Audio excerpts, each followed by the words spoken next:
Good evening once again. I'm Suresh Kumar. I just came. I passed out from CET in 1988. So one of the alumni from the college. I'm currently working as a vice president in Voltas. It's part of Tata Group. Right now I'm speaking to you from Dubai. So the intent of this particular program is to give you an orientation towards how to write your CV, how do you attend interviews, what are the do's and don'ts in case of recruitment from recruitment perspective, certain tips and certain details which generally not given in the normal forums. This entire session will be taken by my colleague, Mr. Dinesh Padmanabhan. Dinesh actually heads the international operations HR function. So he is a recruiter, he's an HR manager. He keeps seeing on a day in and day out the series of yours and various experienced people. He takes care of various recruitment at junior level to the very high senior level. So I requested him, and he is making a presentation based on what an industry, an employer see from the CVs and other detailing, all the discussions, etc. So please listen carefully with him, interact with him. This is not just a one-way discussion. It's supposed to be a two-way discussion. Possible that Dinesh will keep asking you some questions here. So you'll have to participate and answer to it. Dinesh is a postgraduate in science, and he's a qualified, certified HR professional. He's with Voltas for more than 7 years, and he's in the industry, in the international arena with various multinational, various international companies for the last 20 plus years. He was involved in the recruitment, campus placements, training, development, etc. So definitely he'll be adding a lot of value to us in terms of listening from the people who are actually recruiting and understanding those changes. So my request is listen carefully. Next 1 hour, keep off from everything else. Leave all your mobile, leave all your worries. Just listen to him. Be with him so that you're able to ask certain questions. Don't worry about it. We welcome all kinds of questions. There is no question which is a stupid question.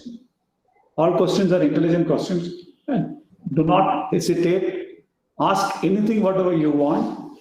So because we are going to, during this particular presentation, he will be touching even the simple facts, which is going to make a big difference in your approach to an employer. So with that, I just hand it over to Dinesh. I think you can come.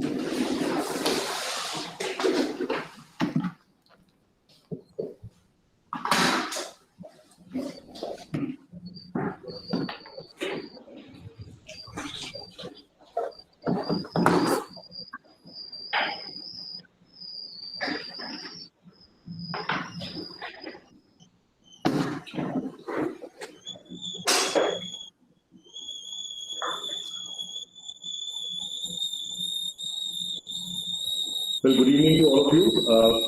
Thank you, sir, for this wonderful introduction. And it's great to see so many faces virtually. I can see all their photographs, but I can see them virtually, and they are all curious to get into this session. So let me just share my screen with you. Let's get into it straight away. As Mr. Suresh Kumar said, this is an interactive session. You're more than welcome to ask questions. You're more than welcome to stop me where you need to ask something so that we can have clarifications. This is an open forum. I might not have the idea, but someone else in the group might have an idea. Let's keep on giving ideas and keep on giving information to each other. So let me just share my screen and let's begin. All right. And I hope everybody is able to hear me clearly. I hope my voice is not muffled. Yes, sir, it's clear. Yes, sir. Oh, great. Thanks.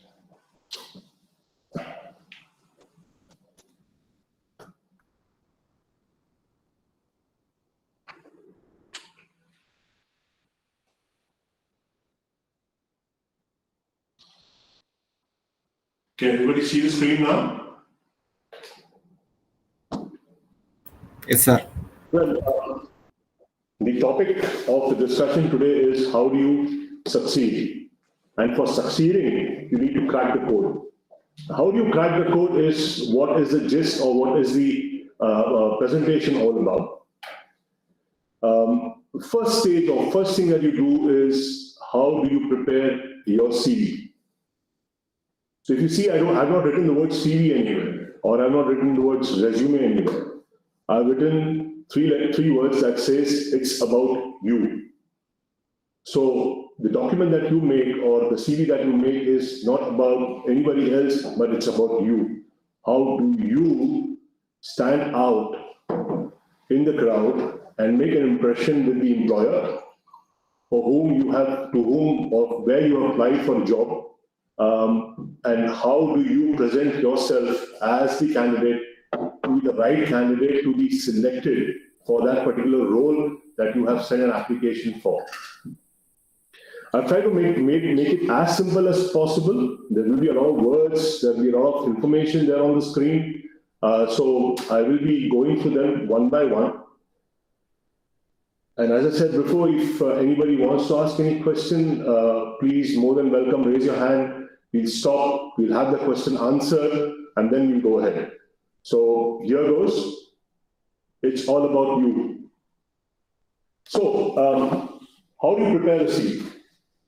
These are the 7 points that are very important for you to understand when preparing a CV. Number 1 is, how do you define yourself? Because when you prepare a proper CV, is how you will impress the hiring managers. And mind you, today, it's not impressing the hiring managers, it's impressing the ATS. Has anybody heard of this acronym called ATS? Anybody? Anyone can answer. Anybody can answer what is an ATS? I'm sure somebody will know that.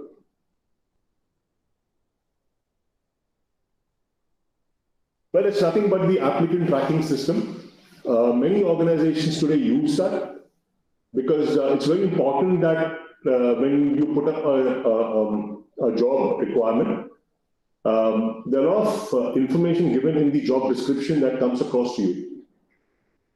The job description is defining that particular role, but many a times it may or may not be just restricted to that particular JD, it might be even beyond that. So your CV has to be in line with what the JD is. Why? Because every time you make an application, the particular role in that particular organization and that particular role in different organizations might be the same, but there are certain subtle differences in the JDs that are prepared by organizations. So you need to understand what the JD is all about, the job description. Let me expand that for you. And how you make a CV accordingly is very important. So the first thing that you have to do is use a proper format and a structure. Study the position and the employer. Start with a captivating personal statement or an objective. Be creative with your education. Now, somebody might be thinking, how do I be creative with your education? I'll come to that. You will understand as you go ahead. Expand your work experience. If you have had work experience, like you've done some kind of internship, or definitely during your holidays, you must have done some kind of work somewhere, add that. Add other sections which are required, or maybe remove sections which are not required, depending on the kind of role that you're applying for. And finally, very important, is proofread and edit. Why do you want to do a proofread and an edit? Is because you need to have your CV ready without any grammatical errors, in line with the the requirements of the profile that you are applying for. So let me just start. So before you start writing a CV, it is essential to determine the correct structure and format. This gives your format a professional look and improves legibility. Use simple and clear fonts to make it easy to read for the employer.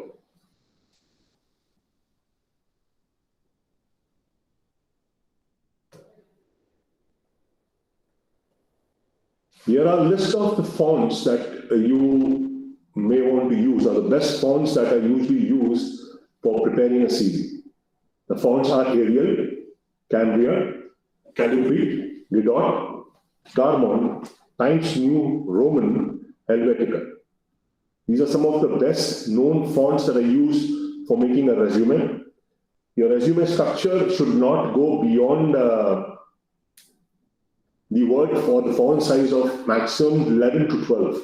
You might even bring it down to 10. So in between 10 and 12. So when you write your name, it's going to be a bit more legible, as in you might want to put it in bold. But the other information that comes should not be at a size of 10, not more than 10 to 12 font size, because the CV does not need to go beyond 2 pages.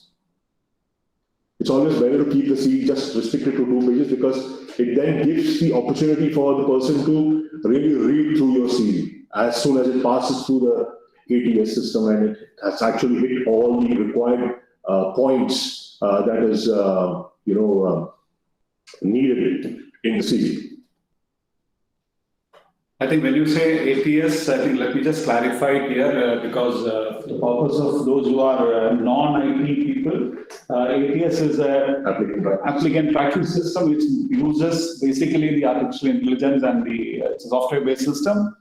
So once your CV is fed, the system decide who is the best in that, based on the content reading. It's an automatic reading which is done by word search. Yes. Correct? Word search and sentences.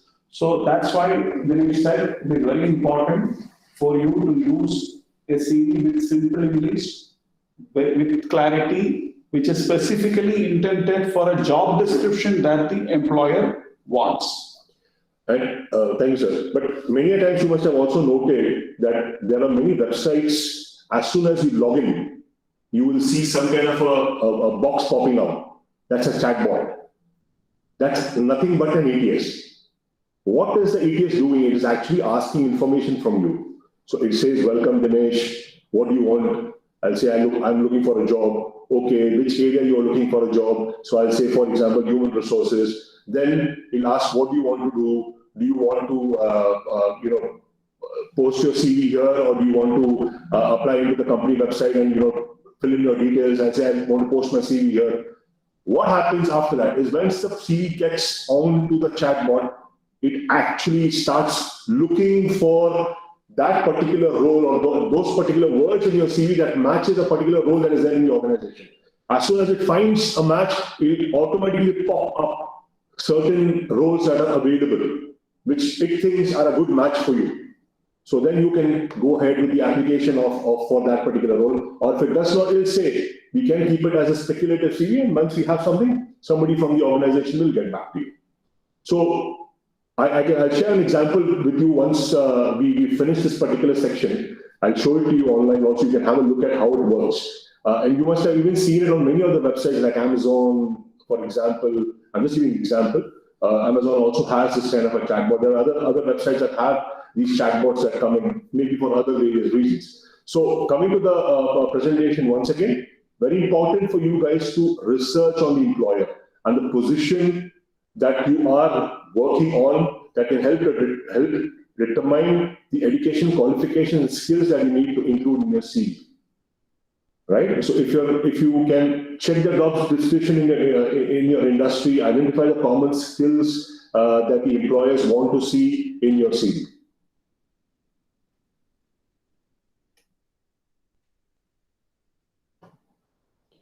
Going forward, so what do you do when you start with the CV? You lead the CV with a very compelling personal statement that highlights your skills, achievements, educational qualifications. So somebody will say, sir, I don't have I've not had any kind of work experience. But you've done a lot of things in your college. You've been part of various projects, whether they're technical, non-technical, or MBA-related projects, or something that is based on management. You've done some things, so those things need to be included. You need to take certain points, salient points from there, and prepare a statement. That is not something like an HR manager with XYZ experience. No, it's just some other statement. No, you need to say what you are, what you have done, what you want to show to the world. So it's very important that you make a proper statement like that. I'll show you a sample of how the CV looks like also later on, as a sample, just for you guys to understand. So your CV personal statement will comprise of 2 to 3 sentences that summarizes your academic qualification, your ambitions, what do you want to do or be in a position or with an employer.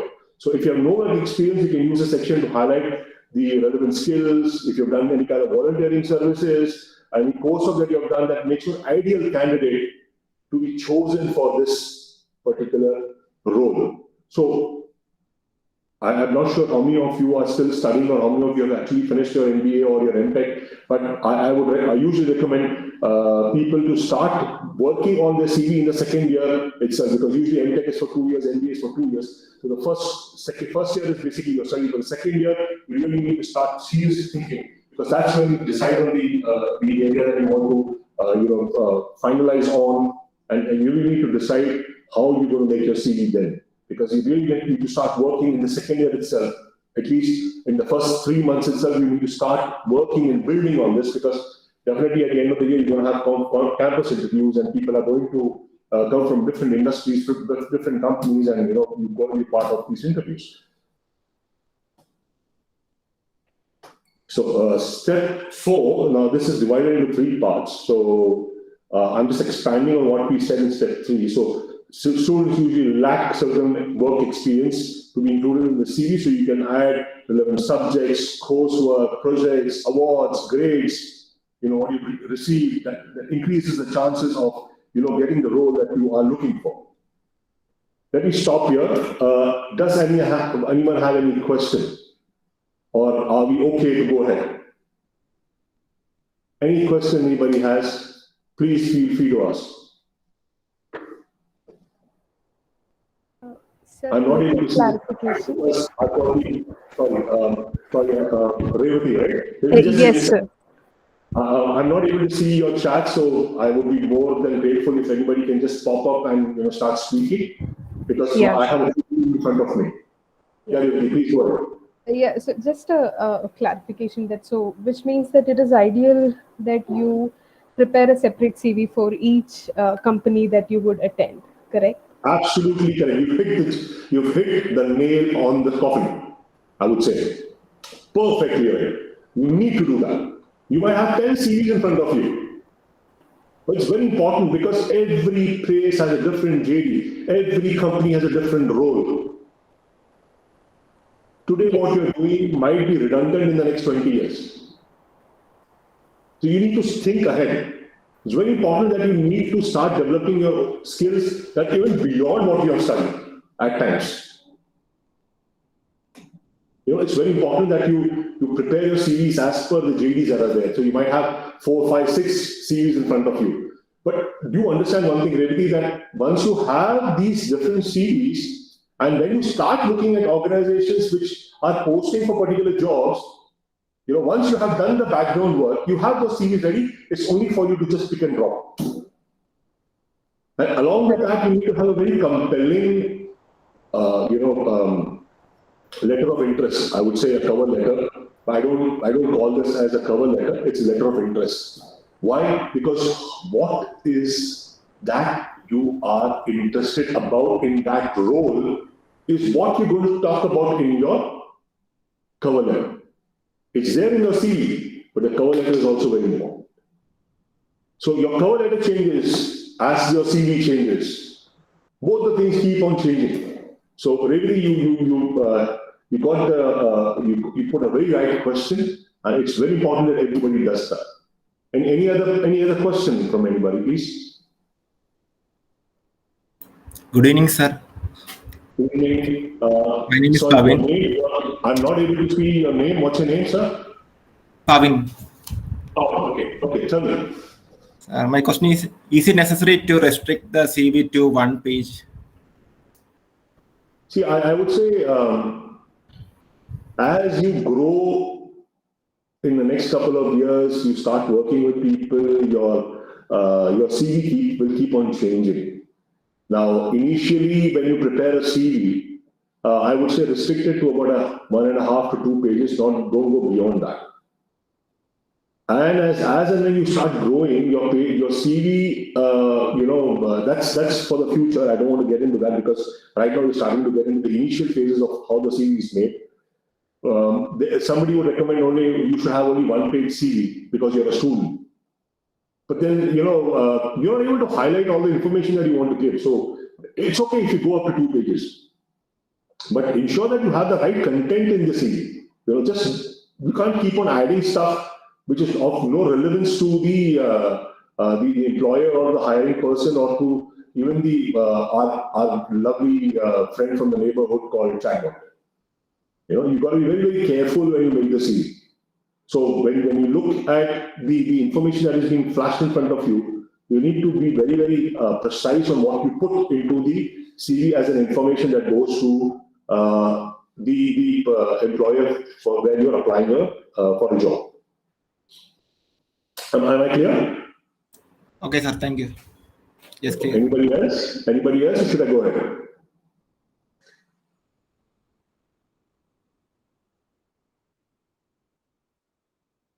All right, let me go ahead since there are no questions. So this is 1, 2, or 4. So start with your most recent educational qualification in the reverse chronological order.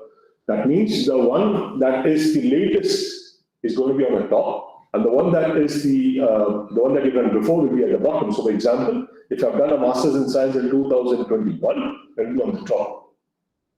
If I've done a diploma in computers in 2015, that will be at the bottom. So you be very chronological in your information when you place it, because you cannot have 15 on the top, 21 below, then 21 below, and 20 on the top, something like that. It should not be. It should be very chronological, because the person has to. It's very, very. It's a bit irritating for the person who's reading the CV. If he says he sees information or she sees information in a very haphazard manner. I'm just being a bit more blunt on this. So if you have a high degree, you can even higher degree, you can drop your high school credentials from the CV if you want. You want to keep them, keep them. You want to drop them, drop them. But it all depends on what the kind of CV you're making and for the role that you're applying for. So mention your education degree if you don't have any work experience.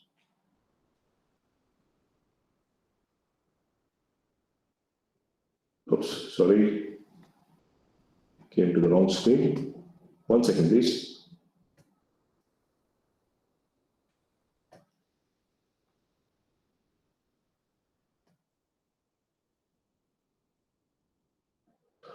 All right. So when listing schools, include the name of your program, school, the year attended. Optional information would be your GPA, your honors, your minors, your academic achievements. If you are undergraduate, you can list your essential courses and modules relevant.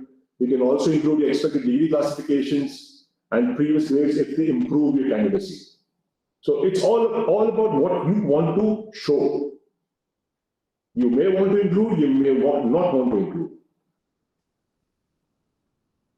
Usually when a student makes a CV, for sure the student will have to include all the information about the school that he attended or she attended, the marks achieved by him or her, the graduation that has been done by him or her, the post-graduation that has been done by him or her, the academic, background that the person has, the achievements that the person has received, the awards, etc. It's always better to add that because that gives value to your CV. So it all depends how you want to place the information in the CV. So it starts with your name, your statement, then your school details, and then you may add something about your volunteering work, etc., that you've done, and then it comes down to references if you want to give any references. So I'm just making it in a very simple structure, and I'll show you a proper structure as we go towards the end.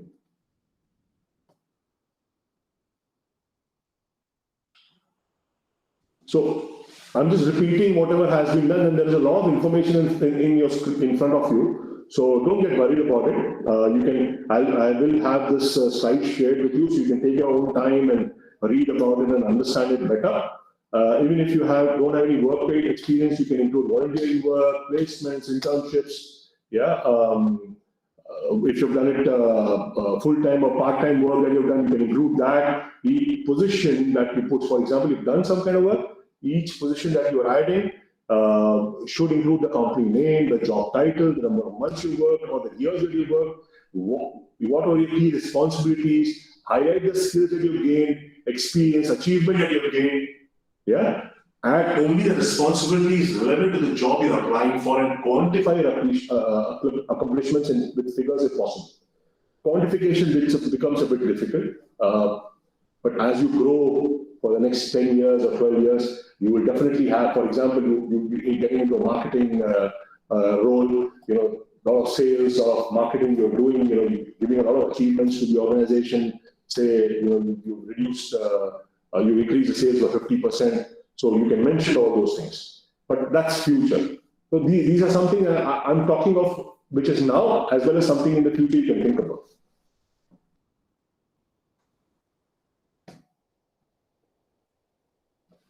So you can even highlight your skills, like additional skills. You can mention your hard and soft general competencies, the level of proficiencies, achievements that you receive in school, what are the hobbies or interests. Very important today, many organizations ask you what your hobbies are. What do you like? What do you like to do in your spare time? Do you listen to music? Do you do painting? Do you sing? Do you play the guitar? Are you a fitness junkie? All this information is very important for them to know what the individual is.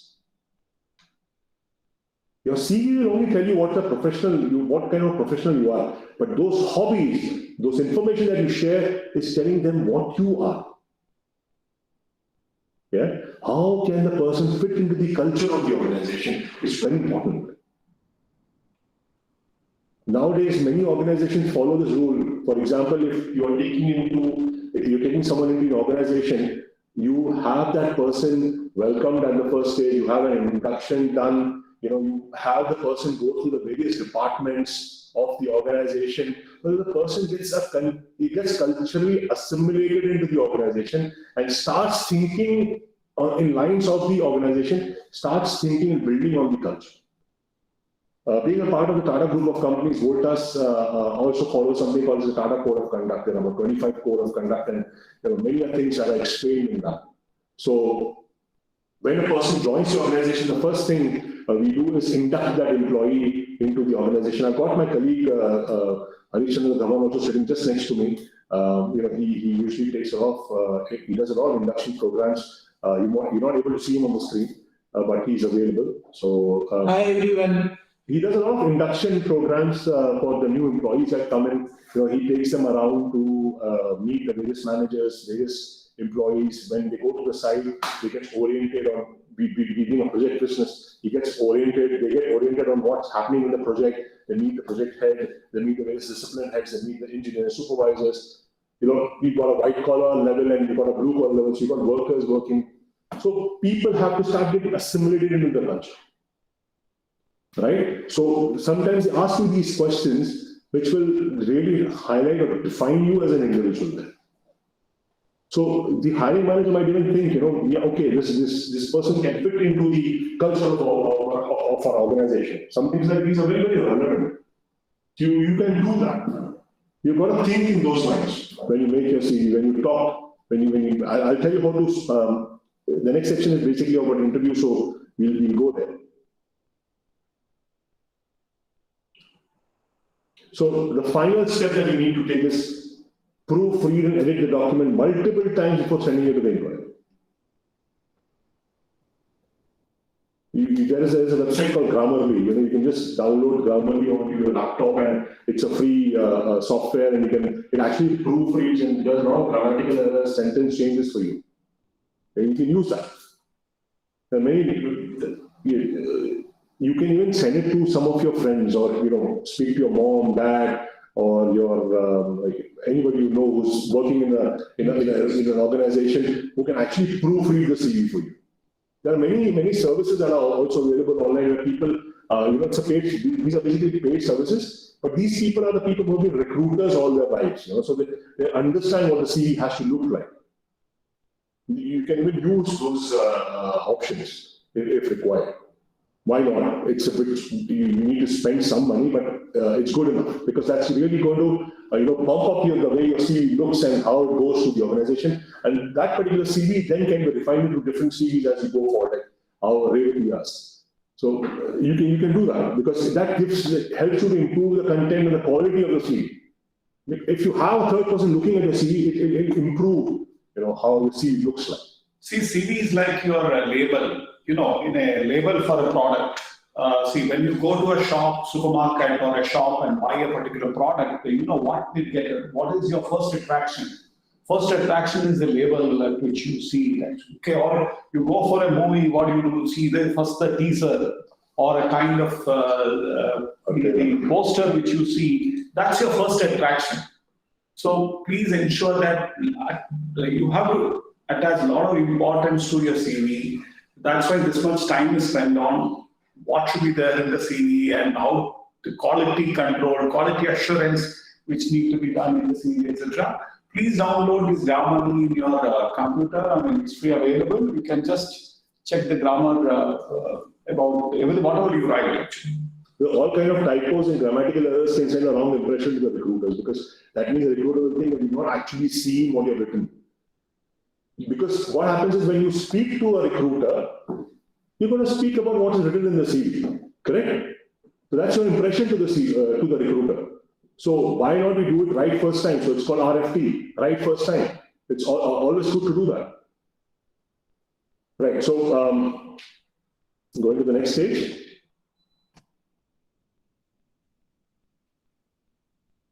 So what are the things that you need to include in the CV? The format and the template for writing a CV depends on the position and organization you're applying for and your experience in education. However, there are certain things that you really necessarily need to include in the CV, and then there are certain optional details you can include in the CV. Necessary sections. Now, when I say necessary sections, you see something called as work experience, which is point number 3. So if you have work experience, it's necessary for you to include that. So you need to include your contact information, your CV summary, your objective, work experience, skills, and education. But then there are optional things that you may not or may want to include. Now, for someone who doesn't have work experience, the point of optional doesn't become optional, it becomes compulsory. You need to include these personal projects, languages, certifications, awards, volunteer experience.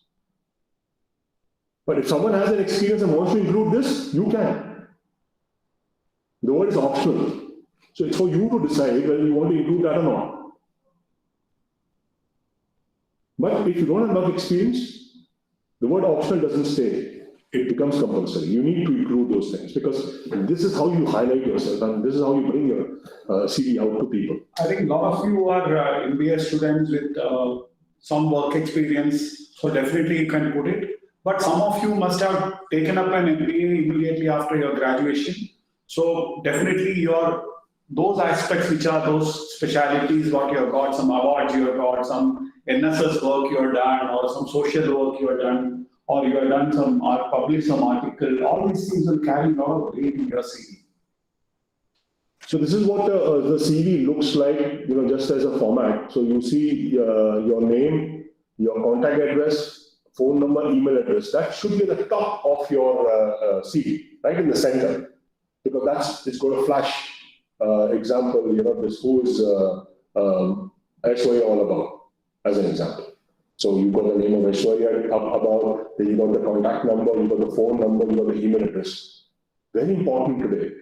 Students need to prepare or need to be part of something called as LinkedIn. Has anybody heard of LinkedIn? How many of you are a member of LinkedIn? How many of you have joined LinkedIn? Or anyone who has not joined? Let me ask that way. Sir, I think majority have joined already.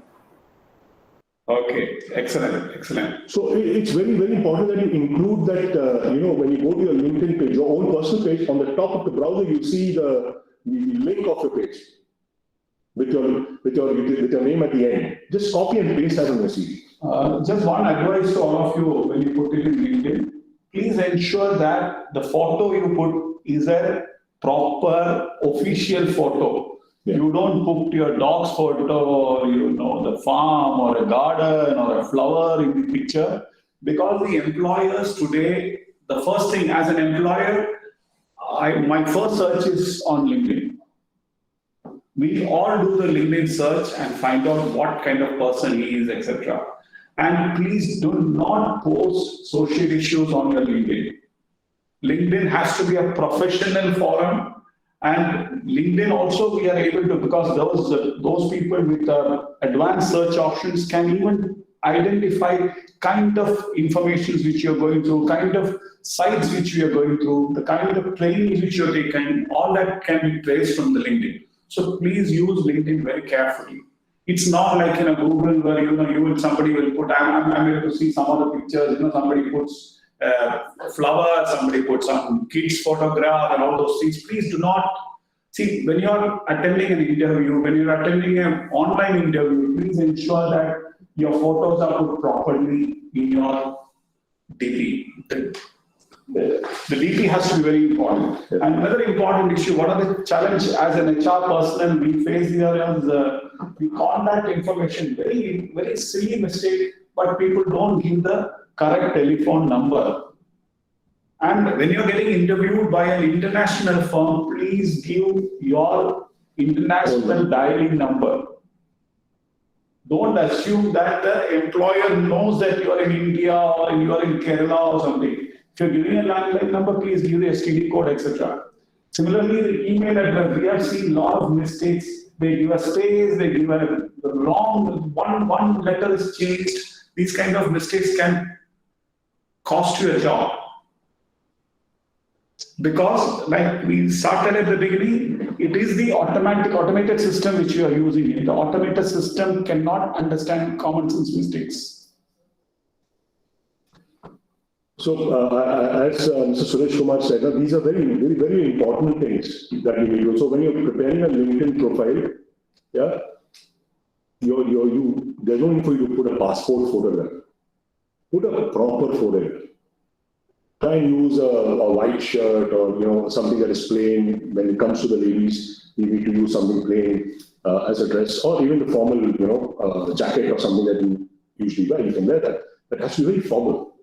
You got your informal websites like Facebook, Instagram, etc. That's for enjoyment. That's for purposes that are beyond your professional life. Yeah. So LinkedIn is a very professional place. Many times you'll see when you go on LinkedIn, you see a lot of personal posts, a lot of information that is not required. Yeah. So try and avoid yourself getting involved in all those things. Keep your focus on LinkedIn as a place that you need to look at something very professionally. LinkedIn is a very vast source of information. You got LinkedIn Learning. You can connect to many people there, recruiters. Many people put a lot of information there of that you can actually read up. Very important today that you read and reread information that is there. Because many times information that even comes on Google or any other net platform is not correct. So you really need to concentrate on the information that you're taking in. So LinkedIn is very important as a professional. If you want to present yourself in the vast market, get into the LinkedIn profile. You can even go to something called as Glassdoor. Create a Glassdoor profile. You will get to understand the organizations that you are getting recruited for. Because there are a lot of views of the organization, a lot of information on the organization, or even go onto the organizational website and understand the organization much better.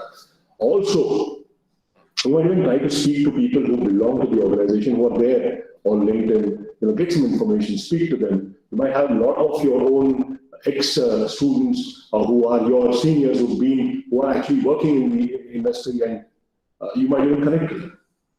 So, coming back to how the CV looks like, personal statement and objective, as I told you, then write down your personal summary or your objective, what is the education, what are the honors and rewards, if you've done any publications, you've done any research, what is the name of the research, what is the title, what is the duration, include 3 to 5 bullet points about the research that you've done. If you've given a publication or a paper, write information, what you wrote, who co-authored, who helped you to make this particular paper, put a link on the paper if you have it online so that the person can click on and read about it if required. If you have an employment history, include that. What are your courses, what are your hobbies, what are the languages that you know. If you want to put any references, put a reference at the end. I've not included that point of references here. But if you want to include, please include. But whatever you're writing, be honest. Don't put your wish list in your CV. Don't say that I like classical music. Probably the guy who's coming for interview is from Bangalore or Hyderabad or Karnataka. He must be very well versed in Carnatic music, and he may start asking you some questions on some raga. Then you will get stuck.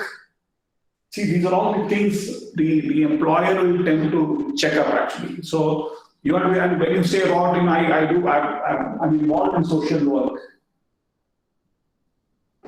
You need to carry, what exactly that social work you're doing. So a lot of, recently, I don't want to name, there was a person who was selected in one of the Tata Group companies. The question asked is, what is your experience on, how do you know about Tata Group? The answer was, I know because Tata Group is doing a lot of CSR activities and a lot of charitable work and a lot of social work. So some questions were asked, the entire interview went into that direction. And of course, the candidate was well prepared and candidate could crack the code. So please write whatever 100% you are clear about it. Similarly, language. We generally say don't write language, known and unknown and all. This is an old-fashioned CV. But if at all you are writing it, please ensure that you are clear about it. Suppose you say, I can speak in Hindi. Probably the interviewer is from Delhi. He will start talking to you in Hindi. Then you may get stuck. So please be careful about it.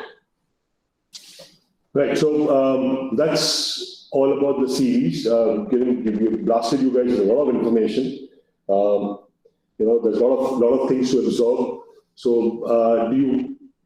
is everybody okay with this? Do you want us to go to the next section? Any questions for section number 1? That's all about you. Any questions you guys have?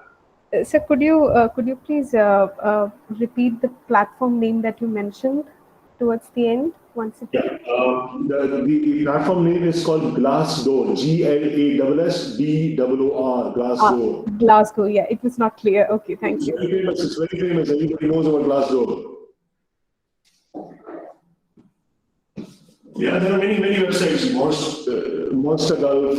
You've got many websites. But if you really want to have information about the organization, Glassdoor, get into that. Right, so should I go ahead to the next section? Is everybody okay with this? I want... Sir, I have a doubt. Yeah. Sir, when it comes to adding our achievements and hobbies and talents in the CV, there may be some talents or achievements that may not be required for the job.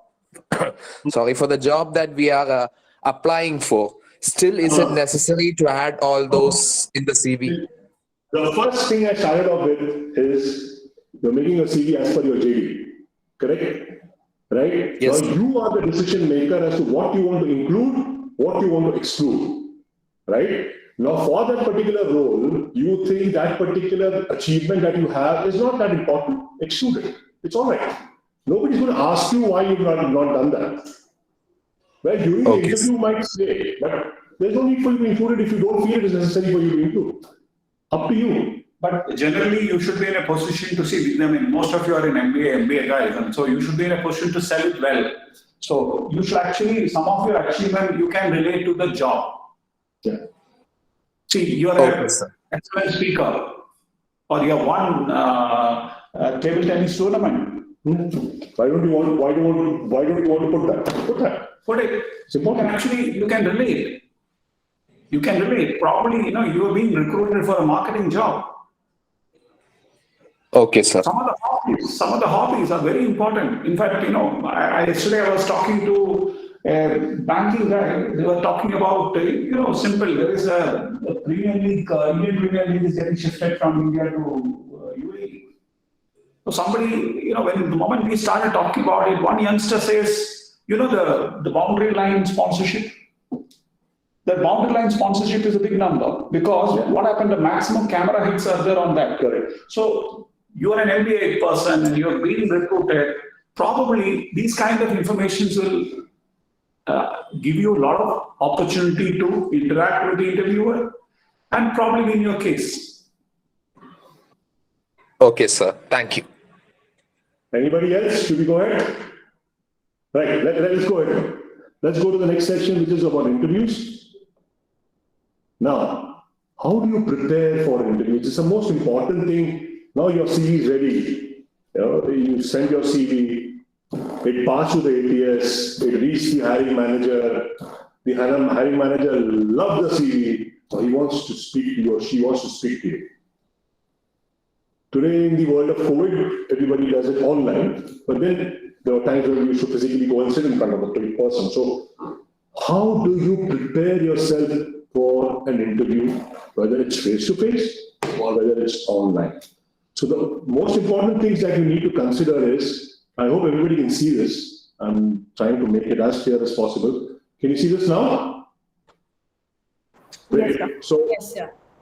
yeah, so very first thing, as I said, or we all said, as Mr. Suresh Kumar was also saying, research your company and your even interviewers. Somebody would have sent a mail to you, say, for example, Mr. Harish Chandra Dhawan would have sent a mail to you today that tomorrow you're going to come for an interview. You're coming to the company called Voltas. Now, what would you do? You would research about Voltas. You'll understand what Voltas is all about. But why don't you even understand what Harish Chandra Dhawan is all about? Yeah, he's my colleague. He said hello some time back. So he's the one who takes care of the recruitment. Why don't you understand what Dhawan is all about? Nobody stops you. He might send an email that you're going to meet, for example, Mr. Suresh Kumar, who is the VP and head of IOBG. Why don't you get some information about him also? See, this is an area where you have to use the Google search, LinkedIn search very effectively. Suppose tomorrow you're getting interviewed by, let's say, Flipkart or Amazon or Zomato. So just don't rely on your common knowledge. Just go to the net, identify the company, who are all the people, who are all the shareholders, who are all the senior guys, who are all the people involved. Try to understand who are all their competitors, which are all the regions they work, what all things they do, what all things they don't do. And most important issue, once you do that kind of thing, you also find out from your alumni, your seniors, your neighbors, is there anybody around in that particular place? See, for example, many of you are doing MBA. So that means you must have covered 2 colleges, undergraduation and the post-graduation. So probably from these 2 institutions, either any of my seniors are working there. See, it's very easy to find out in LinkedIn. You just type the name and the college, college, you will immediately get the list of people. So you can actually connect. Sometimes what happens, even if the interview is only tomorrow or day after tomorrow, 3 days, 4 days later, you can actually connect with the people, understand what kind of questions will come, what kind of expectations are there. All these things can be connected. And most important issue, suppose you know who's going to interview you, make a search of him also. See, these days, the interviewers, there was a time where when we all pass out of college, we go and sit in front of an interview panel. The interview panels used to be, the age difference between the candidate and the interviewer used to be minimum 30 to 35 years. Today, that's not the situation. Today, the situation is that the age difference between the interviewer and the person getting interviewed is only just a matter of 5 years, 10 years, etc. So you have got one big advantage of that. So please understand about the person, understand the company, what kind of products. If possible, suppose you are an MBA student, you are actually trying to join Procter & Gamble. Procter & Gamble or somebody like Landmark is coming for an interview. What do? You understand the product, even go and spend some time in the supermarket or a medical shop, understand what all products are getting. Tomorrow you're getting interviewed by a medical pharmaceutical company. You should actually go to a medical shop, find out what all products they are doing it, how the products are moving. So during your interview, this will help you scoring brownie points. Yeah. So, the next point is practice your answers to common interview questions. Yeah, here I'll give you two anecdotes that has happened actually with me. The first anecdote is I had applied very, about 15, 20 years, 20, 25 years back actually, for a banking exam.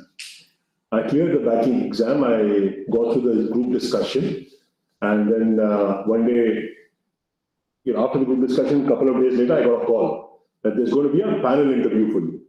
So this was the time when there was a Kargil war going on. It was somewhere around 1999, and the headline in the morning that day was that India has taken over the Siachen point from Pakistan. So I went through the paper. I had a habit of reading paper at that time because we were not having the kind of things that are available on net, and also papers and books were available. So I wanted to go through the paper, but I'm sure there are going to be a lot of general knowledge questions that are going to be asked to you when you go there for an interview. So I land in the interview. I've got about 10 people sitting in front of me, and a lot of questions are being asked. One of the questions was, Dinesh, from one caller I heard, Dinesh, did you read today's paper? For a second I was stunned. I said, yes, I've read the paper today. What was the headline? So you see, you need to be prepared in every angle before you go for an interview. As Mr. Suresh Kumar said, all the things that he has told you is very important. Second anecdote I would like to share with you is, for this particular question, practice your answers to common interview questions. A person asked me once again, this was when I was just about to finish my master's, and I was going to be interviewed by a company called Bayer, and they had an MBA program. So again, exam done, passed, group discussion done, passed, went to the interview stage, and the person sitting in front of me asked me a very simple question. What do you want to be in the next 5 years? What would have been my answer? Is my vision of what I want to be with the organization. My answer was, I want to be on the top. The man was flabbergasted. What top? Where do you want to be? This was my unpreparedness for that interview. So you need to be prepared with your answers, particular questions that you need to. Then if you just go online, you can just search the common questions that have been asked in the interview. When they ask you a question like, please tell me about yourself. What is the usual thing that people do? People will start talking about what they have done personally, what they have done professionally. No, there's a twist to this question. The question is, tell me about yourself. The question is asked in a manner where the person is asking you, how will you contribute to the organization? With what you have learned, with what you have done. It's a very twisted question, very difficult to answer. Many people, even today, with lots of years of experience, falter in this question. It's what value you're going to bring to the organization, is what they're asking you. Not about yourself. It's about what you're going to give to the organization, is what they're asking you. So you need to study the job description, note the required skills, qualities, experience. Answer the questions using the STAR method, that is situation, task, action, result. Situation given to you. Example, tell me about yourself. Yeah? Or situation is, you did this particular project. What were the things that you did? What were the difficulties that you faced? What were the actions that you took? How did you come to the result? You said, I was a part of this engineering program, and there were 5 of us were preparing a project, and we achieved this, and we achieved that, XYZ, ABCD. But how did you achieve it? What did you do? What was your contribution in that? What percentage of the contribution mattered, how it mattered, why it mattered, when it mattered. So you have got the 5 W's in that one H. Where, what, when, where, how, why. So all these questions you need to answer. You need to practice these questions repeatedly. You've got a number of things that you can do how to practice. Stand in front of the mirror. Stand in front of your brother, sister, your uncle, aunt, mom, dad, your friends. Practice answering those questions. Practice makes perfect. If you don't ask somebody, the answer is always no. Remember this. You need to ask. You need to ask for help. Please ask. Everybody's there in your life who's going to help you. Somebody or the other is going to be there who can answer questions for you. Be prepared with examples of your work or of your studies or of your projects that you've done. Plan your attire the night before. Now, whether you're going to go physically and meet somebody or you're going to sit online, I'm going to show you how to do it online as we go ahead. But when you go in front of somebody, you have to wear your tie, your shirt, your pant, your shoes properly ironed. You need to prepare it before. Even for the ladies, you need to prepare your dress, what you're going to wear. See, one day before. Those who are going for a personal interview, please, do you know what portion of your body gets noticed first? It's your leg. And invariably, we have seen the students actually wear a very muddy, dirty slipper and comes for an interview. That itself spoils the image of you. Please ensure that you wear a proper shoe or a proper sandal. I can't call it sandal. For ladies, I think you have to wear a proper shoe or a kind of thing. What is comfortable and suit your dress.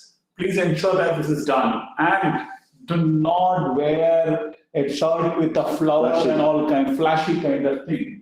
Similarly, don't wear something which is glittering and too many ornaments, etc. Please do not wear. These all things makes lot of recruiters makes an initial judgment quite fast. See, please understand, when a campus placement or an interview today, they are interviewing about 60, 70 people a day. My experience with senior level, we do not do more than 20 a day. If it is junior level like freshers, we don't do more than 25, 30 a day. But today, I have seen people doing 60, 70 a day. So they are depending upon computer-aided solutions and the quick reactions. So it is not the selection many times, it is the elimination that is taking place. So it's very important you to have a proper dressing, etc. And what you carry, don't carry a big bag, a big shoulder bag, and so many things into an interview. Keep it outside. When you go there, go light. Go lightweight. Similarly, on the online interview, I think definitely Dinesh will explain more onto it. You have to practice that. You can actually practice an online interview with your friend. Put it on a Google Meet. If the particular platform, always, whichever platform the employer is asking you to use it, practice in that particular platform. Zoom or WebEx or Google Meet, please practice it and see whether the lighting is proper, is your backgrounds are okay. Never stand in front of a very dark background or somewhere the lights are not there. I have taken some interviews. I will tell you, I just dismiss the candidate in 2-3 minutes. You're not able to see his face or her face. You're not able to hear it. See, the employer is not worried about your problems. Please understand. You have got power, you don't have power, your network is weak, there is a rain. See, the employer may be sitting in Dubai or Delhi or Calcutta and interviewing you. He or she is not worried about your problems. You have to take care of it. You have to ensure that you have to anticipate all the problems that can happen. Suppose you have got a signal problem in that area, please go and stay in a place where the signals are okay for interview purpose. Don't give excuses. Don't give excuses because it is not employer's problem. It is your problem. Right. So prepare smart questions for your interviewers. So you can use point number 4 and work on point number 8. bring copies of your resume, notebook and pen. Now, since it's the era of online, there's no need to take a resume, notebook and pen along with you. You keep it next to you, always. You can even tie your answers back to the skills and accomplishments that you have done. So whenever a question is being asked, see, all these 10 things will matter when you're answering the questions to the employer. So you've got to ensure that everything is tied up to whatever you are saying.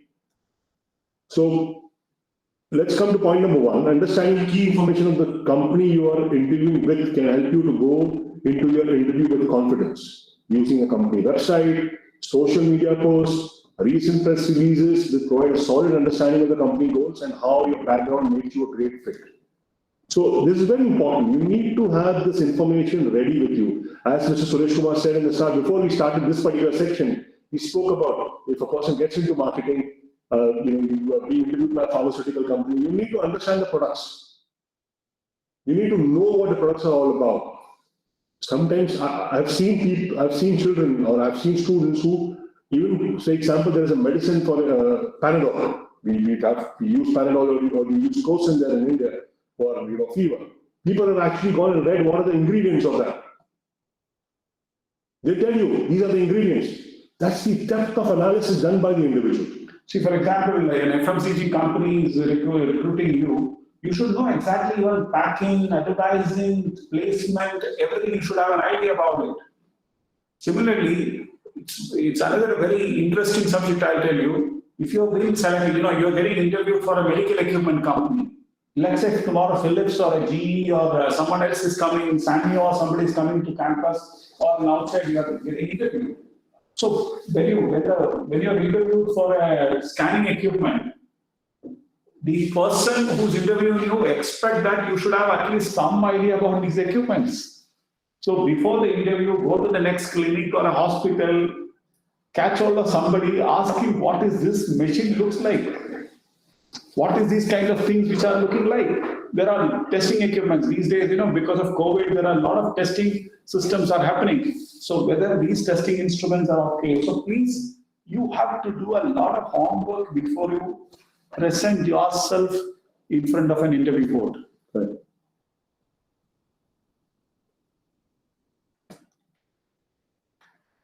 So, prepare your answer to the common questions. Let me know about yourself, why you're interested in this role with our company. Idea is to quickly communicate who you are, what value you're going to bring to the company and the role. It's your own personal elevator pitch. You are pitching yourself to the company. As I said before in the start, what value are you bringing to the organization is important. This is what it talks about. Tell me about yourself is not that Dinesh can play cricket, Dinesh can play badminton. No.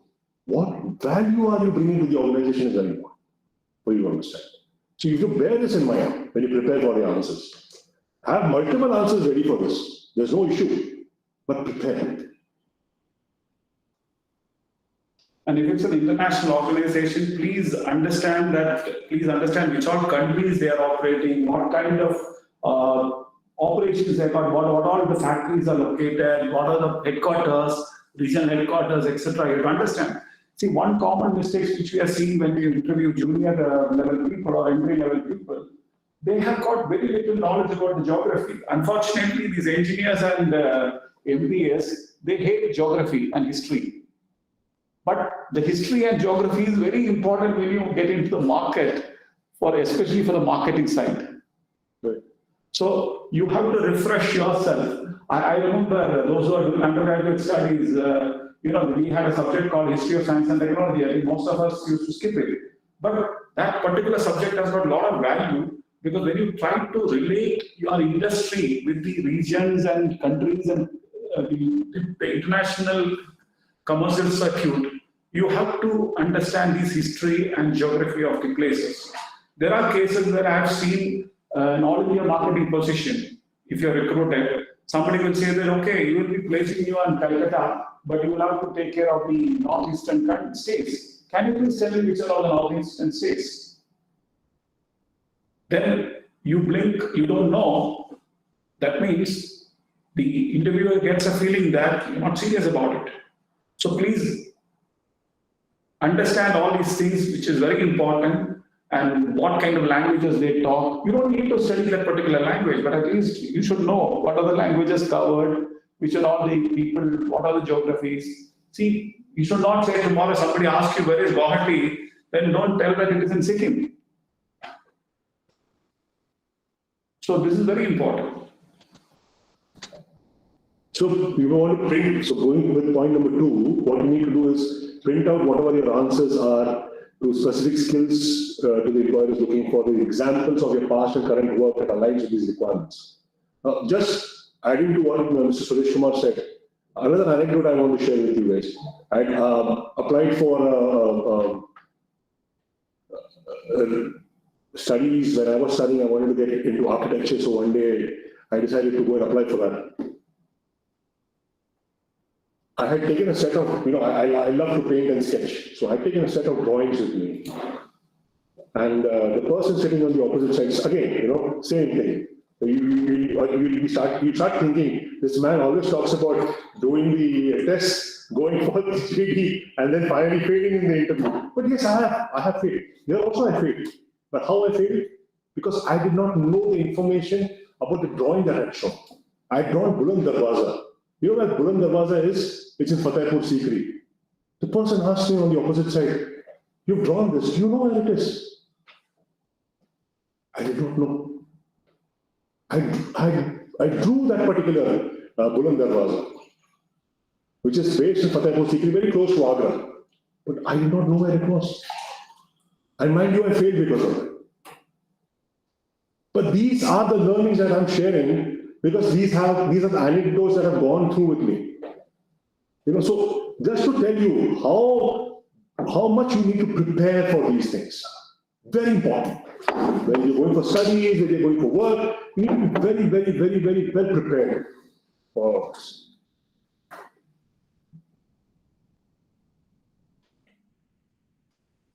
So prepare to be asked about the times in the past when you've used the specific skill and use the STAR method to tell stories. Everybody gets engaged when you talk about stories. Has everybody heard about the story, the alligator and the monkey? Has anybody heard this story? Monkey and the alligator? Yes, sir. What is the story about? Tell me, quickly, in the next 2 minutes, tell me in 10 words, what's the story all about?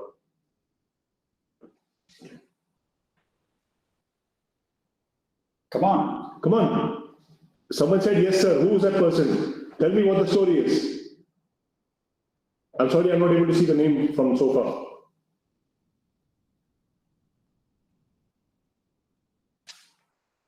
Right. So the story is what? There's a monkey sitting on the tree. There's an alligator down in the water next to the tree. The fruit keeps on falling.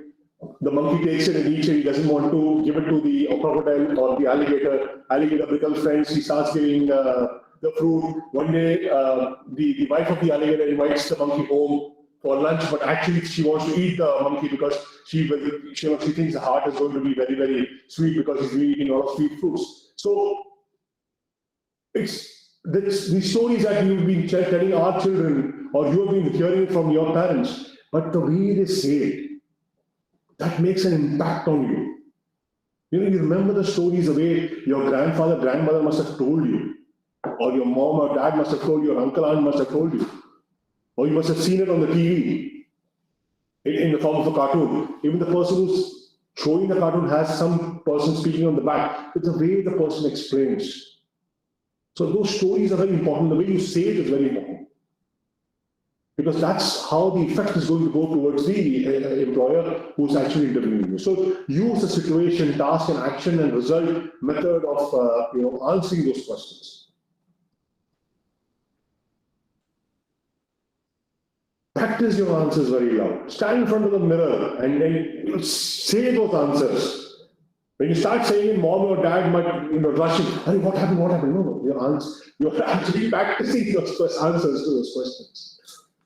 So you have to have that confidence. It will help you to gain confidence because when you speak, you will learn your words. You'll be able to speak properly. You'll have that the depth in your voice, the way you speak, the way you answer is very important. You'll have confidence in using those words. Use your friend, use a mirror, anybody to answer those questions. A person might ask you a question, you answer those questions.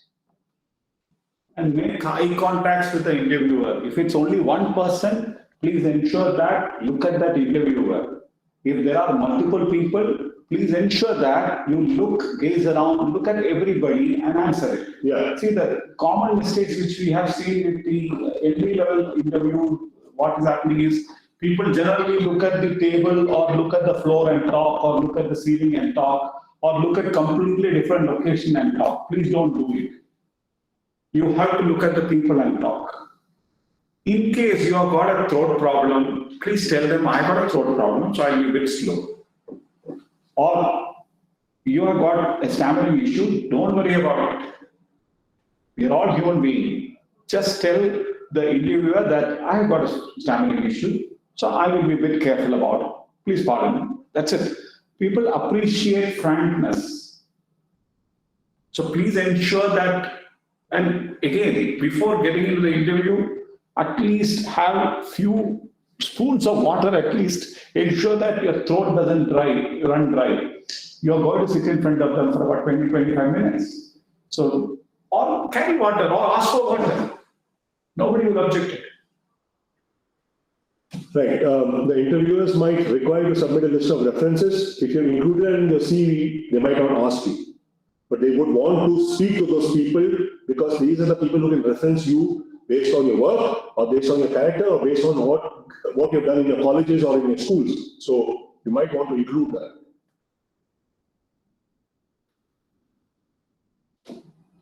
So in the interview, you might be even likely asked the kind of work that you've completed in relation to the position. So after reviewing the job description, think of the work that you've done in the past jobs, clubs, all India position that shows your experience and success doing the work they require. So you really need to really carefully work and prepare your CV in that manner that you are able to answer those questions in front of the employer. Before I go ahead, anybody has any questions?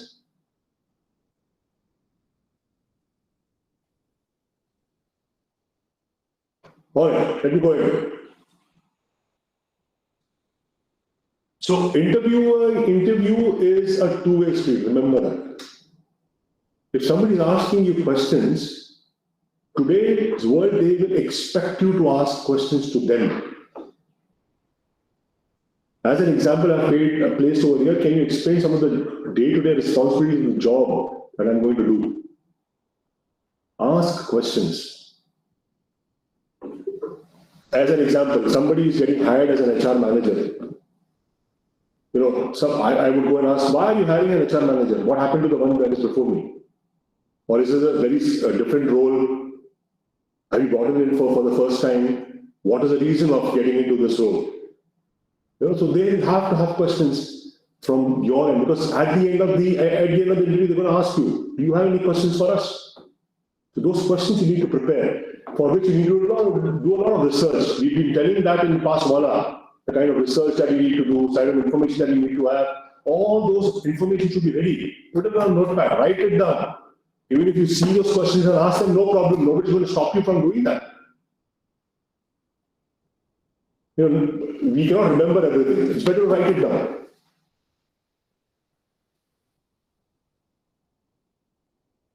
You might even ask the recruiter what kind of a dress code that you want to wear, because sometimes people would prefer to with you sitting for even with a t-shirt or jeans. It's okay. It depends on the organization. Google doesn't expect you to come in shirt and a pant. They might be even cool with you coming in as wearing a t-shirt and a jeans, or anything that is semi-formal for the ladies. But don't assume. Don't assume. Ask. Yeah. So as Mr. Suresh Kumar said, speak to the students who are already employed with them, or have somebody who's employed with them with those companies. Somebody who has somebody who's employed. Get some more information. Research about competitors. Read about current affairs. Read about latest developments. Basically, work on the general knowledge. You need to have a lot of general knowledge with you. Don't be very bookish. Any questions that you answered, it's very important that you tie it down to the background of the job that you are going to do, providing solutions, results. Use every opportunity to address the requirement listed in the job description. You don't want to come out of the interview in 2 minutes. You need to spend that 20-25 minutes that has been given to you in your hand. So you need to be very well prepared.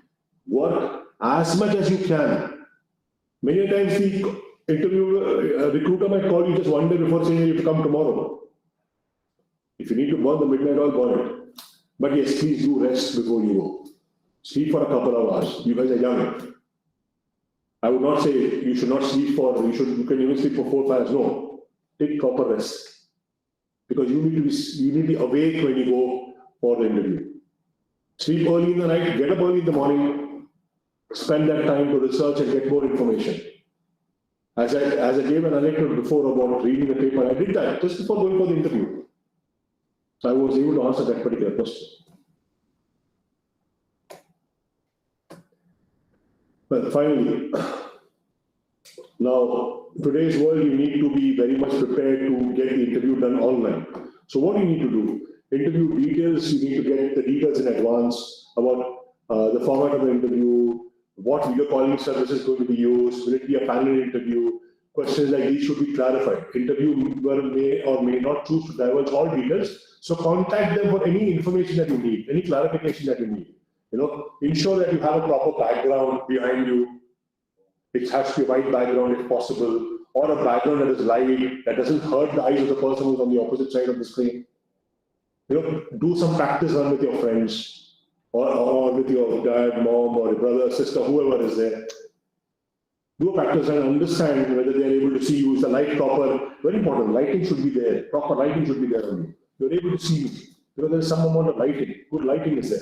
See, the lighting should be very important. Interviewer want to see your face. So the common mistakes which we are seeing is people actually stand at the window and the light will be behind him so that your faces are not seen. That's a common mistake. And second thing, don't wear a very flashy shirt, very bright white shirt. What happens? It reflects. The whole light will reflect and your face will not be seen. So use a bit of matte finish dresses. So ensure that the interviewer is able to see you properly. So use a desktop or a laptop, check the internet connection, very prudent that you connect properly, not through a phone. Please don't connect through a phone. Phone connections are likely to drop very easily.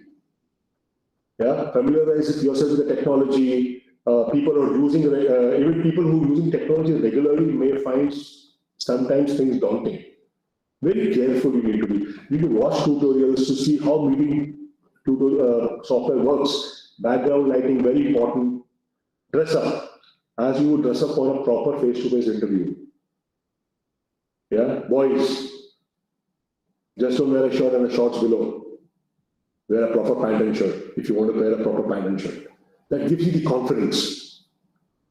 Yeah, mock interviews. Prepare for online interviews. Get somebody online on the opposite side. Send the questions there. Let the person ask you the questions you answer. Prepare the answers. Go to the common questions that I told you before. Make notes, points. Write down the questions you want to ask so that you are prepared very well when you go for the interview.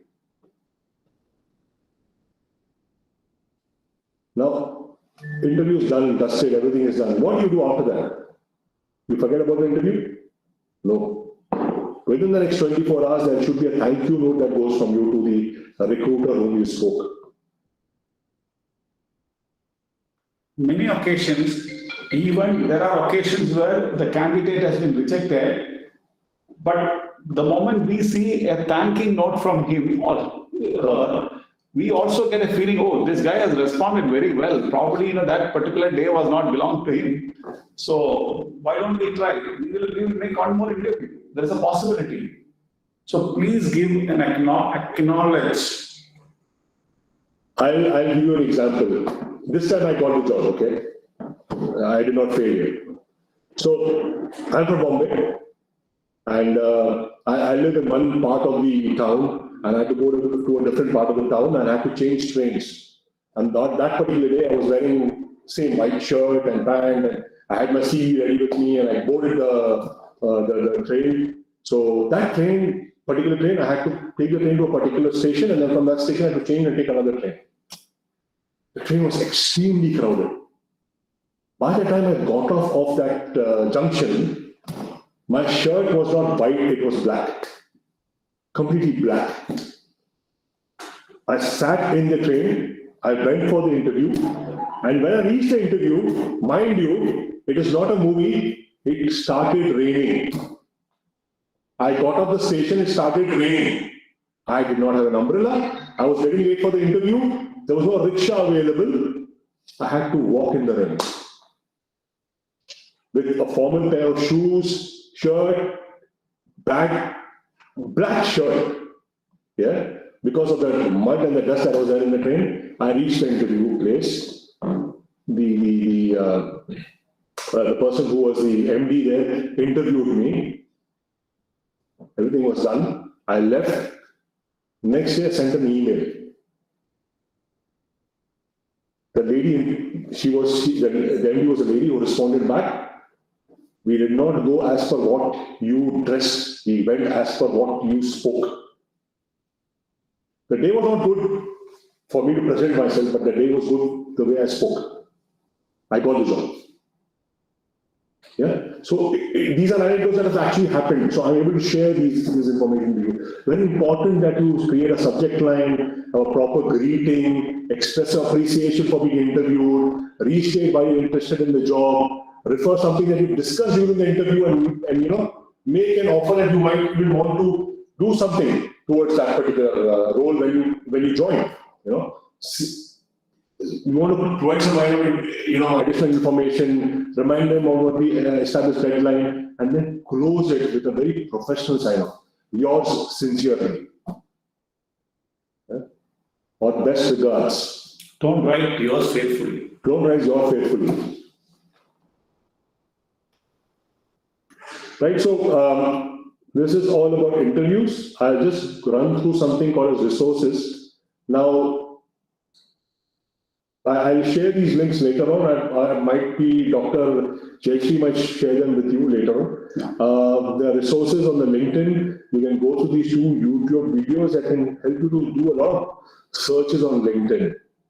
Advanced searches on LinkedIn, how sometimes you want to look for a particular person who works on a particular company, or you want to do a search to first connection, degree connections, second degree connections, third degree connections. So people who want to advance their career can even take up this particular part of the LinkedIn. It's called career. There is a charge for it. I've written there in dirhams. It might be different in India, because when you log in for LinkedIn in India, it usually shows in rupees or dollars. So, you have a premium features where you can reach out to recruiters, you can check who's been looking at your profile, what kind of jobs you can apply for, when you're a top applicant, browse profiles, get more information on the business, technical, creative skills, do a lot of learnings, you've got LinkedIn Learn, you can do a lot of learnings on that, prepare for your interviews. Not many common questions are available. So you can take up this particular option in LinkedIn. It might not be that much, it might be around I don't know what the cost would be in India, but definitely you guys should take this up. Search engines, Indeed, Monster, Naukri, Byte, Glassdoor, some of the, if you want to apply, for example, internationally, you can use Monster, you can use Indeed. Indeed is internationally known, Monster is internationally known, Naukri is internationally known, Byte is internationally known. I'm just giving you examples of certain search engines for looking for jobs. Glassdoor is where you can get information about the organization. So that finishes my presentation. I'll just run you through, if you remember, we have spoken about how a chatbot looks like, or an ATS looks like. I'll just go through a particular website where we can actually see how it functions.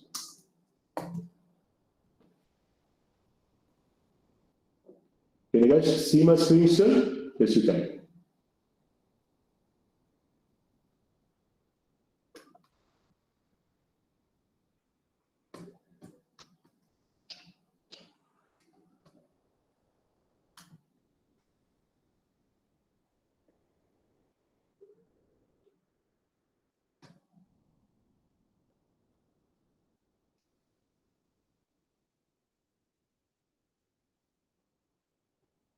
You see this?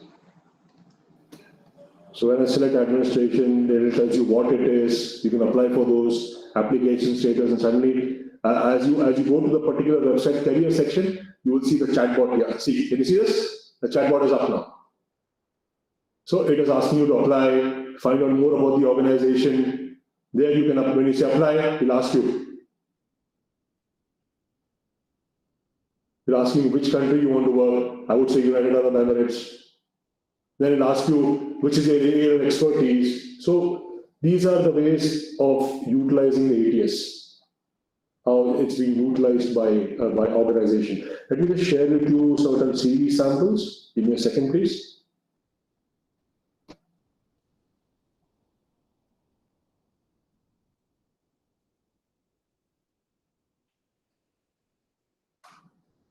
So this is all what I explained to you guys.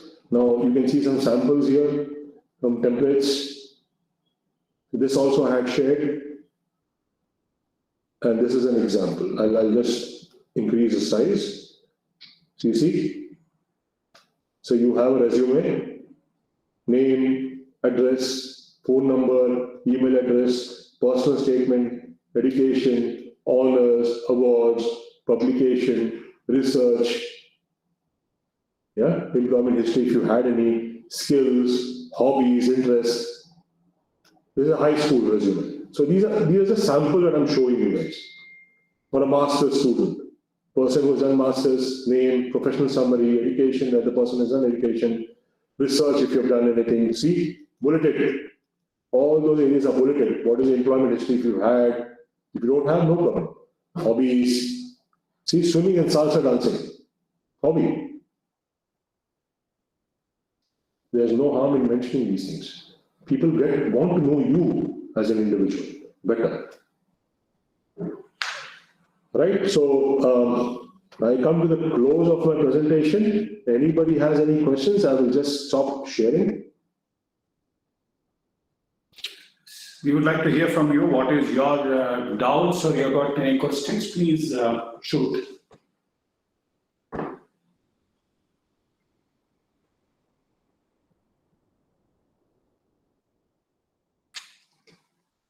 Revati, any questions?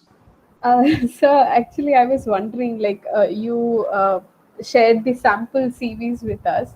It's very simple, like very basic, and we do struggle with how to prepare a CV in an attractive manner. So, does it really matter how the custom or how attractive it looks, as in the? Let me show you some actual CVs. Yeah, hold on. This we have received from some students who actually joined us for some internship here. We have recently done some recruitment from the UK University here, and some of the CV we show you. But while Dinesh is loading the CV on the screen, let me tell you one thing. When we are using an automated system for CV reading, the computer doesn't, the system doesn't bother about what kind of graphics which are there in your CV, number one. Number two, it needs more of a content. And these days, the people, see, again, I'm telling you the difference between the people who are, the age difference between the interviewer and the candidate is so low. So the person actually expects to read the content rather than the way the presentation has to be important, but not the kind of graphics which you're putting into it. I'll show you two CVs. Different ways of how it has been made. Let me just reconnect again. 1 second, please. Yes, sir.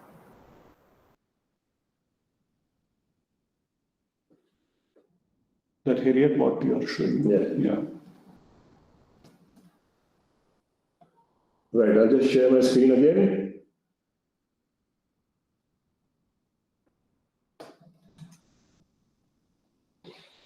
See the CV.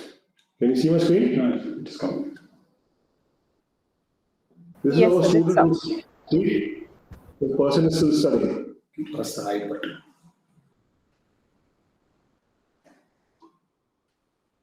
Sorry. For a student, actually, when a student is applying for a job, this is more than enough. You see, I'm just slowly going down.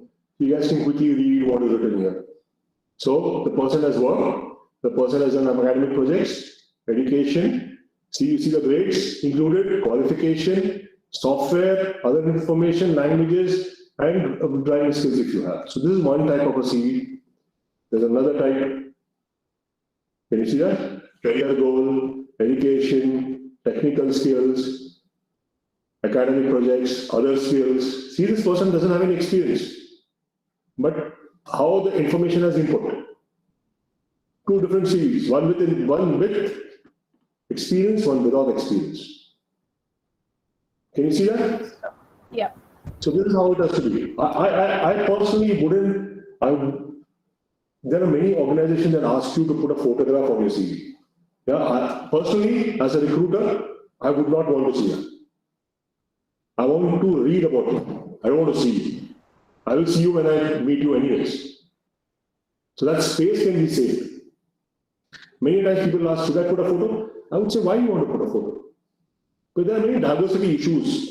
You know, GDFRA. Have you heard about that? So there are a lot of these issues that are there. So, sorry, maybe tell me. I didn't. Yeah, my connection just got a little bit here and there, so I didn't catch your last part. Okay. So as I was saying, you know, you need to be. There's no need for a photograph to be added. There's this information. I want to know who Jed Mangwani is. When the person comes and meets me, I'll meet the person anyways. Yes. So why do you want to use the space in the CV with a photograph? Yeah. I would also recommend not to use a black background, by the way. Like I was about to say. Don't use a black background. Use a white background. I cannot read what's written in white on the top, on the right side. I can only see Jayant Mangwani. But what on the right side, I cannot read. Because it's in front of me, I can read, but over there on the screen, I cannot read. So don't use such things. Yeah? I'll show you one or two more CVs. Hold on for a second. Hold on for a second, please.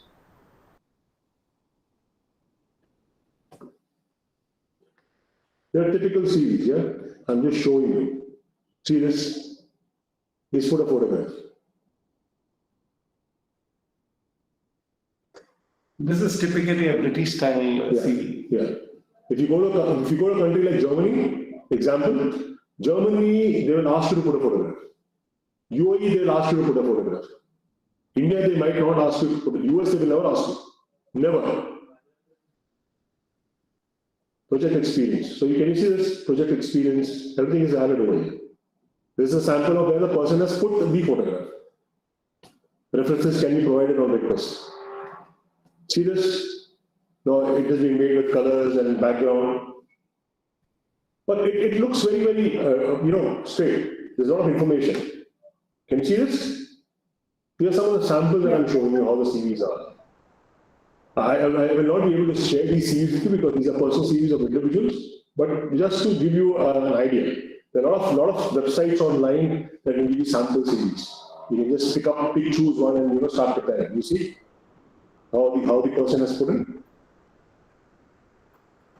It's all up to you how you do it. It's all up to you how you do it, how you want to show, how you want to present the information.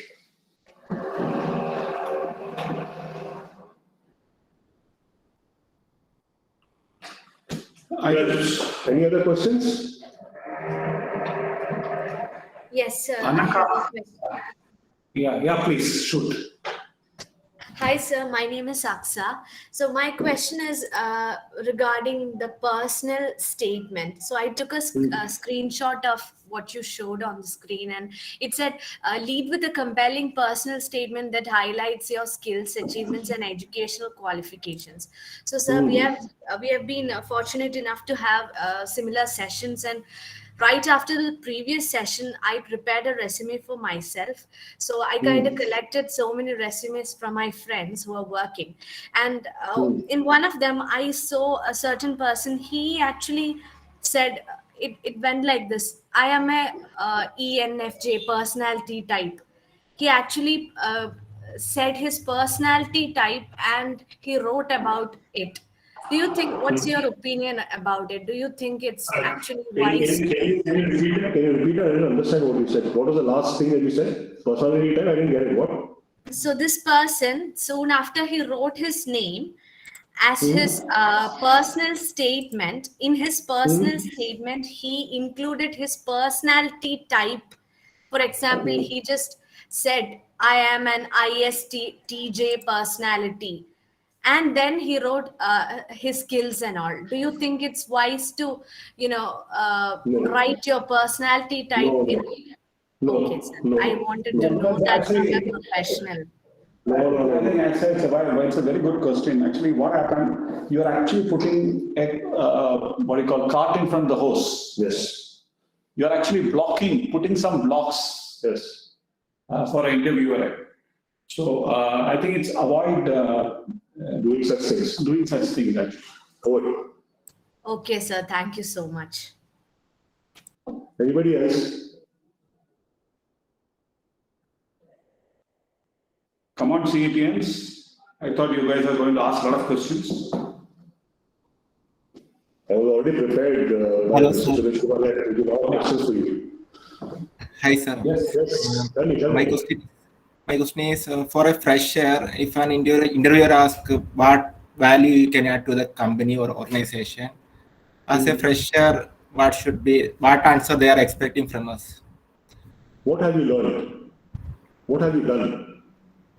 What are your qualities, your skills, what you can bring to the organization if you're doing that particular role? Be confident about what you're going to say, what you're going to speak, what is the value that you're going to add based on your skills, based on your studies, based on what you've learned, that is related to that particular job that you're going to do. So you need to be ready with those answers. Those are the values that you're going to bring in.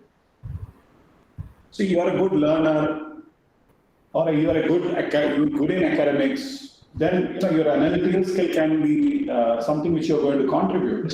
You are a very sports enthusiast.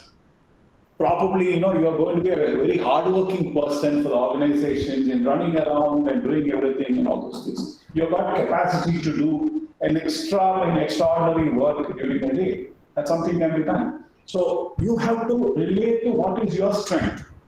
To the job description. And to your hobbies also. See, suppose your hobby is reading. You relate that reading as a hobby to what company can benefit out of it. Okay, sir. Yeah. Okay? Anybody Yes, else? Thanks, Travan, for asking. Anybody else? Kavya?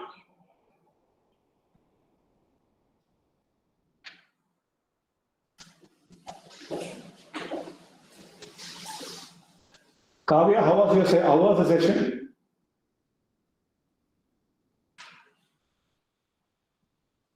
Govind Raghunath?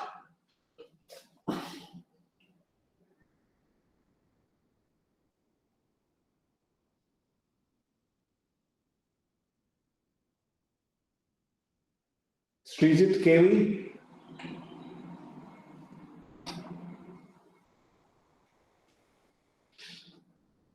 I'm not hearing. That means these people are all kept the TV on and gone, or? Sir, I think Kavya is having some mic issues. Yes. Yeah, okay, I can understand. Jay Krishnan?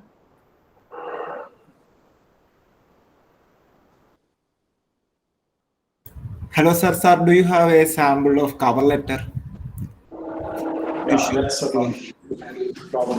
First of all, do you need a covering letter? That's something. Yes, you should. Yeah.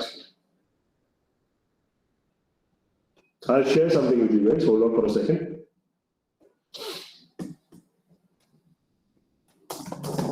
Just give me 1 second, please.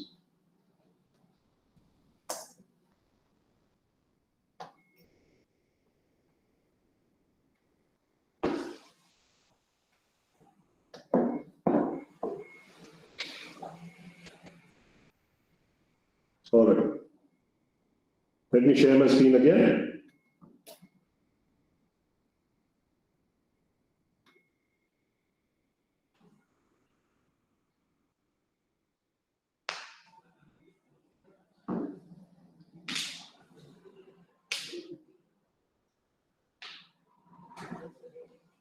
Can you see my screen?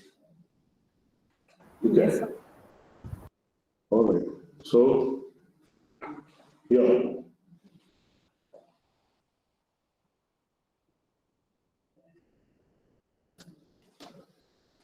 What does it say? It says your name, your number, email address, your portfolio link or a social media page link, date, name of the employer, mailing address of the employer, dearing hiring manager, whoever the person is.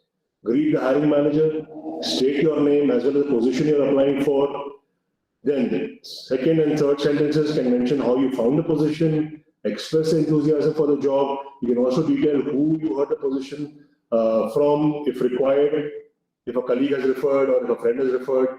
The first sentence in your second paragraph can introduce the skills you've gained from education courses, volunteer experience, extracurricular activities. You can feature examples of these specific skills and tie together how you apply for them to the job position. So see, very important, whatever you write needs to tie up to the job position you are going to apply for. Mention any other related achievements or rewards. Next paragraph, you can explain why you are the best candidate. Mention the detail that you noticed on the website that you believe reflects your passion and motivation. So very important for you to read what is there on the website, read what is there in the job description. That is how you will be able to explain. I'm sure everybody's able to see it, yeah? It's quite small, so if you're not, I'll share some examples with you later on. So when you're closing your paragraph, explain excitement for the role for the one last time, thank the employee for the time and request an interview. Mention that you look forward to hearing from them soon. So you see, the same sample is given down. As a recent graduate from the University of Kansas, I've gained strong hands-on writing and researching experience as a journalism major. As a lead writer for our college newspaper, I wrote compelling stories that captured the significance of a school and provided information material to readers. I can apply these same skills to create thoughtful and engaging marketing materials for your clients. To see how the person is tying up what the person has learned towards what the job profile is all about. You understand, Tarun? Yes, sir. Yeah. You see, the website is called Indeed. It's called Indeed.com. I just spoke about Indeed.com. Remember? So what was the search I gave? The search I gave was this. Cover letter sample for students with no experience. It's a keywords. Those keywords are very important. Today, everything is available already. So, see carefully review the job posting, research the company website, how to write a cover letter with no experience, list your contact information at the top of the document, read the reader and introduce yourself, explain your skills and achievement relevant to the position, remind them why you're best for the position. So, how you search for something is very important. Keywords are very important. Right, anybody else?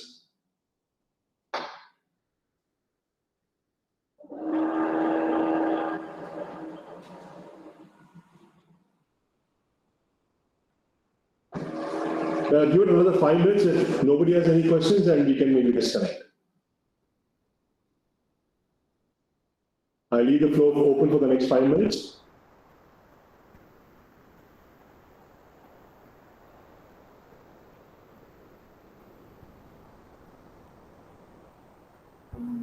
Sir, I think there are no more questions.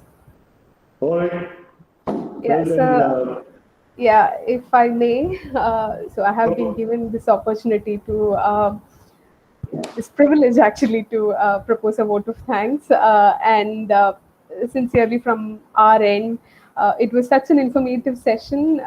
Like if I start with you, then you started sharing your real life experiences, which was like a great input. We could really relate.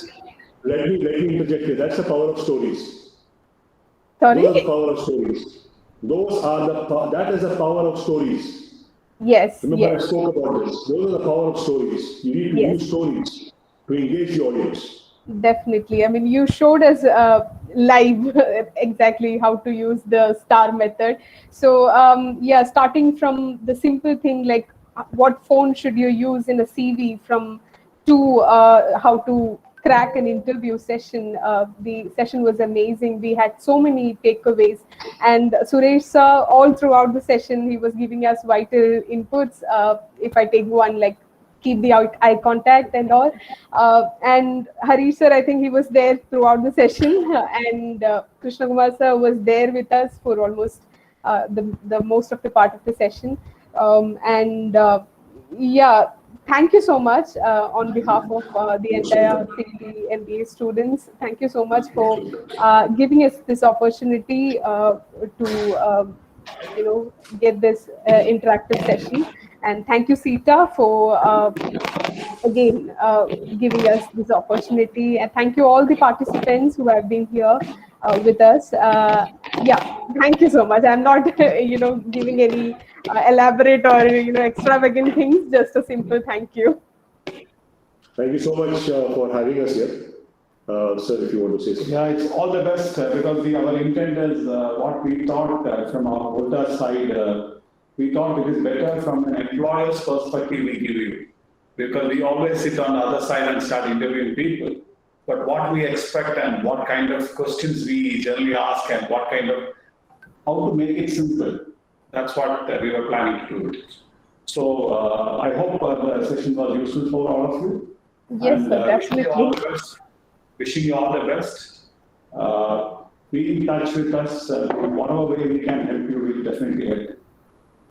Thank you so much. Thank you. Thank you. Bye-bye. Have a Bye-bye. nice evening, all of you.